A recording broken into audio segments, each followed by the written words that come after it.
Hello friends, welcome to universe classes. स्वागत है आपका यूनिवर्स क्लासेस में। हम लोग रोज़ शाम 5 बजे मैथ पेडागॉजी का क्वेश्चन डिस्कस करते हैं, जो कि प्रीवियस ईयर क्वेश्चन बेस्ड होता है। तो इसमें आज हमारा सेकंड पार्ट है। आज हम डिस्कस करेंगे 2012 के पेडागॉजी के क्वेश्चन को, जो कि मैथ का है और काफ़ी इंपॉर्टेंट है। इस तरह के क्वेश्चन परीक्षा में पूछे जाते हैं और आपके आने वाले एग्जाम में पूछे जाने की पूरी संभावना है। एक बात कहना चाहूँगा, किसी भी एग्जाम को क्रैक करने के लिए अपने आप पर विश्वास बहुत ज़रूरी है। यदि आपके ऊपर आप अपने आप पे विश्वास रखते हैं कि हम इस परीक्षा को क्रैक करेंगे, तो आप निश्चित ही उस परीक्षा को पास कर लेंगे। तो चलिए शुरुआत करते हैं पहले क्वेश्चन की। और जो पेडागॉजी होता है स्टूडेंट के लिए आसान होता है, बस आपको थोड़ी कॉमन सेंस लगाने की ज़रूरत होती है और वो क्वेश्चन सही हो जाता है। शुरू करते हैं। पहला क्वेश्चन है, कक्षा 5 के विद्यार्थियों को समतल आकृतियों के क्षेत्रफल की संकल्पना से किसके द्वारा परिचित कराया जा सकता है? आयत की लंबाई और चौड़ाई का पता लगाते हुए और आयत के क्षेत्रफल के सूत्रों का प्रयोग करके आयत के क्षेत्रफल की गणना करना। ऐसा बिल्कुल नहीं है। आयत और वर्ग के क्षेत्रफल का सूत्र बताना, ये भी नहीं है। इकाई वर्गों के गणन की सहायता से आकृतियों के क्षेत्रफल की गणना करना, ये भी नहीं है। और लास्ट है, विभिन्न वस्तु जैसे हथेली, पत्ती, पेंसिल आदि की सहायता से किसी भी आकृति के में क्षेत्रफल को मापना। इस तरह से आप जो है एक लाइव एग्जाम्पल देकर उनको समझाएंगे तो बच्चे जल्दी समझेंगे। इस तरह से ऑप्शन नंबर डी इसका बिल्कुल राइट आंसर है। एक की पॉइंट होता है पेडागॉजी सॉल्व करने का, किसी भी क्वेश्चन का आप जो देखेंगे कि उसमें जो रोज़ की दिनचर्या से जोड़कर जिस ऑप्शन में बताया गया है वही आंसर अक्सर सही होता है, खास करके मैथ की पेडागॉजी में। जैसे आपको मैथ में किसी बच्चे को आपको क्यूबाइड समझाना है, तो आप जब बोर्ड पे बना के समझाएंगे, मान लिया जैसे आपने क्यूबाइड बना दिया बोर्ड पे और बच्चा अच्छे से नहीं समझ पा रहा है इसमें कितने फेस है, कितने एजेस है, कितने कार्नर हैं, तो आप क्या करेंगे, आप उसको एक बॉक्स दिखा देंगे। आप उसको बॉक्स द्वारा समझा सकते हैं। जैसे कि आपने उसी के ज्योमेट्री बॉक्स दिखा कर उसको समझा दिया कि इसमें कितने कार्नर हैं, ये कार्नर हो गए, कितने फेसेस हैं, कितने एजेस हैं, तो वो बच्चा जल्दी समझ जाएगा। तो इस तरह से आप बच्चों को समझा सकते हैं और उसी तरह के ऑप्शन जो है क्वेश्चन के सही होते हैं। इस क्वेश्चन पे बात कर लेते हैं। गणित में गणना करने संबंधी कौशलों को किसके द्वारा बढ़ाया जा सकता है?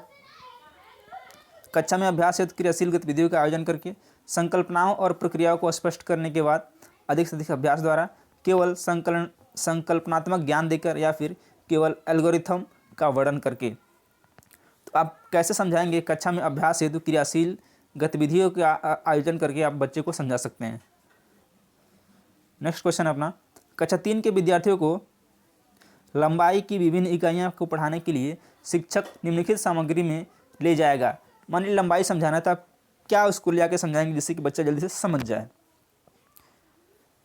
विभिन्न लंबाई और इकाइयों वाले रूलर, यानी कि जिससे हम नापते हैं, स्केल बोल सकते हैं उसको, इसमें फुट्टा लिखा हुआ है। नापने वाली छड़, नापने वाली पट्टी जो वास्तुकार द्वारा प्रयोग में लाई जाती है।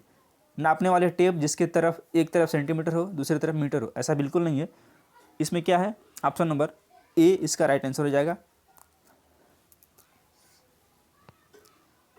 कक्षा 3 के विद्यार्थियों को संख्या पद्धति पढ़ाने का क्या उद्देश्य है? 4 अंकों वाली संख्या के योग और व्याकरण के कौशलों में प्रवीणता प्राप्त करना, बड़ी संख्याओं को पढ़ने के कौशल में प्रवीणता प्राप्त करना, या फिर 6 अंक तक की गणना करना, या फिर संख्याओं को सैकड़ा, दहाई, इकाई की संख्या के रूप में देखना और स्थानीय मानों की सार्थकता को समझना ही होता है।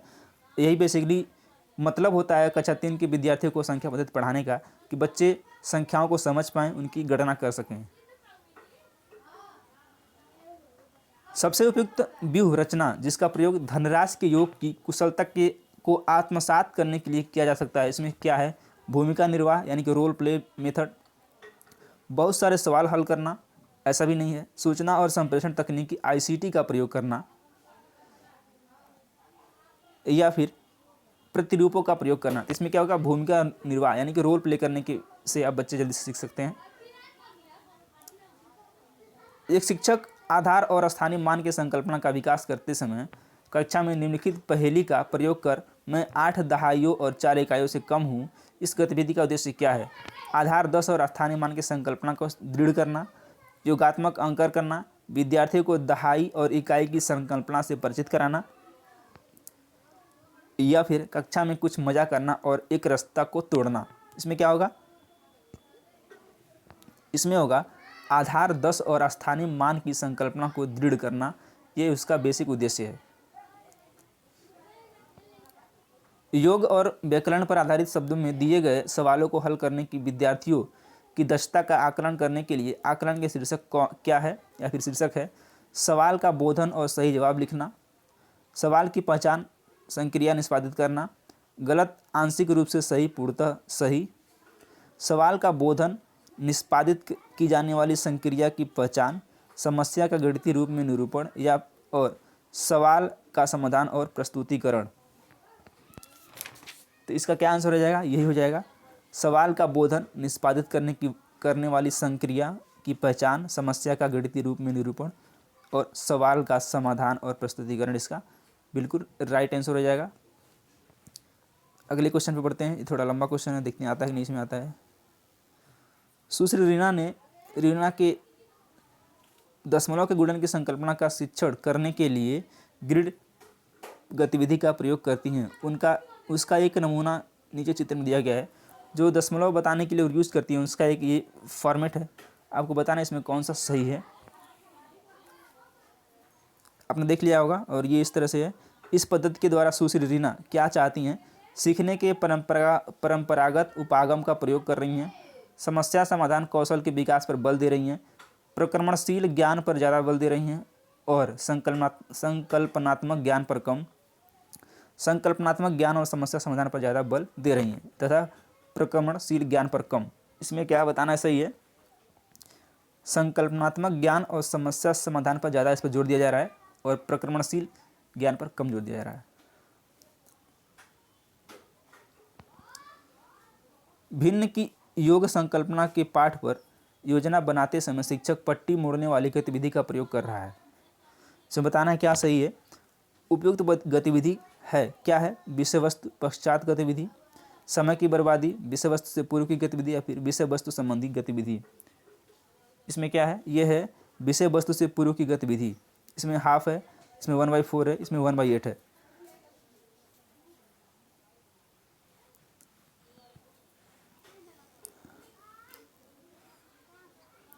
जो हमेशा विभाजक से कम होता है उचित उपागम है। बताना है अनेक बार विद्यार्थियों को मौखिक रूप से स्पष्ट करना,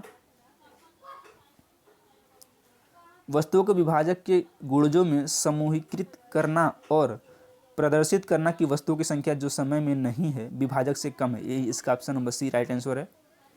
नेक्स्ट क्वेश्चन पे पढ़ते हैं। भिन्नों का योग पढ़ाते समय श्री सिंह द्वारा यह देखा गया कि निम्नलिखित प्रकार की त्रुटि बहुत आम है। यानी कि जब वो पढ़ा रहे थे तो देख रहे हैं कि इस तरह की जो गलतियां हैं वो मैक्सिमम बच्चे करते हैं। तो इसमें क्या सही है और क्या सही होना चाहिए ये बताना है। 2/3 + 2/5 = 4/10। इसमें बताना है इसमें बच्चे क्या नहीं जान रहे थे जिस वजह से ये गलती कर रहे थे। तो बच्चे जो है इसमें किससे नहीं परिचित थे, बच्चे इसमें असमान भिन्नों के योग की संकल्पना को स्पष्ट करने के लिए चित्रात्मक प्रतिरूप देना तथा बाद में समान प्रकार के सवालों का अभ्यास कराना। इसमें जो बच्चे क्या करते ऊपर ऊपर दोनों जोड़ करते वो क्या थे, उसमें जो है भिन्नों के योग की संकल्पना को नहीं जान रहे थे, इससे बच्चे गलत कर रहे थे। इस तरह से इसका आंसर सही है। राष्ट्रीय पाठ्यचर्या की संख्या 2005 मानती है कि गणित में चिंतन और तर्कणा का एक तरीका शामिल होता है। इस दृष्टिकोण को किसके द्वारा प्राप्त किया जा सकता है, खोजबीन उपागम का प्रयोग करना, हस्तचालकों का प्रयोग करना, संकल्पनाओं का वास्तविक जीवन में से जोड़ना, विद्यार्थियों को चर्चाओं में शामिल करना, या फिर बी गणित की सभी पाठ्यपुस्तकों का पुनर्लेखन करना, सी विद्यार्थियों को बहुत सारे सवाल कार्यपत्रक देना जिसे वर्कशीट बोलते हैं, विद्यार्थियों को विशेष कोचिंग देना। इसमें से क्या है इसका राइट आंसर हो जाएगा, ये हो जाएगा खोजबीन उपागम का प्रयोग करना, हस्तचालकों का प्रयोग करना, संकल्पनाओं का वास्तविक जीवन में जोड़ना, विद्यार्थियों की चर्चाओं में शामिल करना। कक्षा 2 में अबेकस का प्रयोग किस लिए किया, प्रयोग डैश डैश डैश विद्यार्थियों की सहायता नहीं करता है। बिना किसी त्रुटि के संख्याओं को पढ़ने में, शब्दों में दी गई संख्याओं के समान संख्यांक लिखने में सहायता नहीं करता है, बाकी गणना में शुद्धता करने के लिए स्थानीय मान के महत्व को समझने के लिए करता है। ऑप्शन नंबर बी इसका राइट आंसर है। पैटर्न की पहचान करना और उन्हें पूरा करना प्राथमिक स्तर पर गणित की पाठ्यचर्या का एक अनिवार्य हिस्सा है, क्योंकि तो ऐसा क्यों होता है? ऐसा होता है यह विद्यार्थियों में सृजनात्मकता को बढ़ावा देता है और संख्याओं तथा संक्रियाओं की विशेषताओं को समझने में उनकी सहायता करता है। ऑप्शन नंबर सी इसका राइट आंसर है।